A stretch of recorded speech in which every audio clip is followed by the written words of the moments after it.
1400名华裔科学家回到中国，事关中美竞争大局。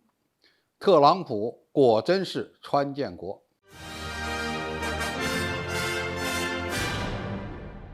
观众朋友，大家好，我是付先少。在中美竞争的大格局之中，两国的军事科技竞争非常重要，但是更重要的还是经济发展和高科技竞争。而最根本的则是人才之争。美国原来是世界人才向往的高地，这也奠定了美国目前的高科技竞争优势和霸权。而中国呢，是正在崛起的高科技产业国家，对国际科技人才的吸引力也在不断增强，但是还远不敢说已经超过了美国。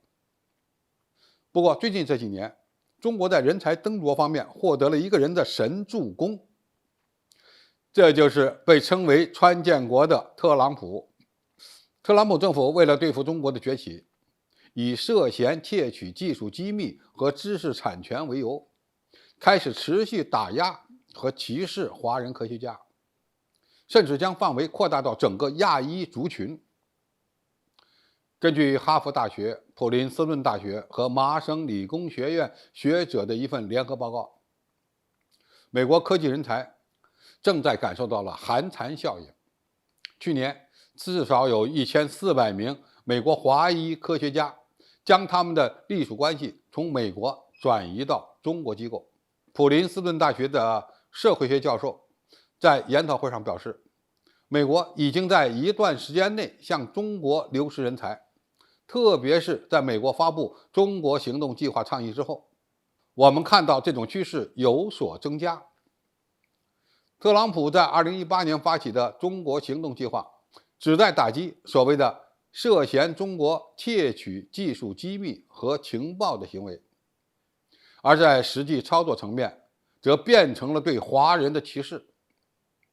华人科学家在美国失去安全感和荣誉感，遭受无端指责、抓捕和侮辱的现象频频出现。虽然拜登政府今年由于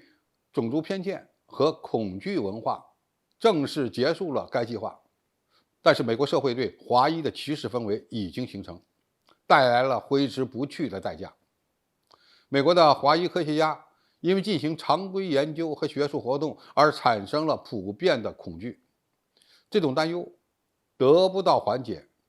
科学人才就出现了流失到中国和其他国家的重大风险。据统计，2022年共有1415名华裔科学家回到了中国，从事工程、计算机科学、数学、物理科学和生命科学方面的工作，比上一年增长了21.7%。这些华裔科学家就算不回到中国，也会因为受到种族歧视而被迫关闭联合项目，避免未来与中国同行合作。调查的结果显示，有40%的华裔科学家因为担心美国政府的政策而考虑离开美国。61%的科学家，尤其是年轻的研究人员，已经感受到了被迫离开美国的压力。45%的受访者表示，正在避免申请美国联邦拨款。65%的人对他们与中国的合作表示担忧。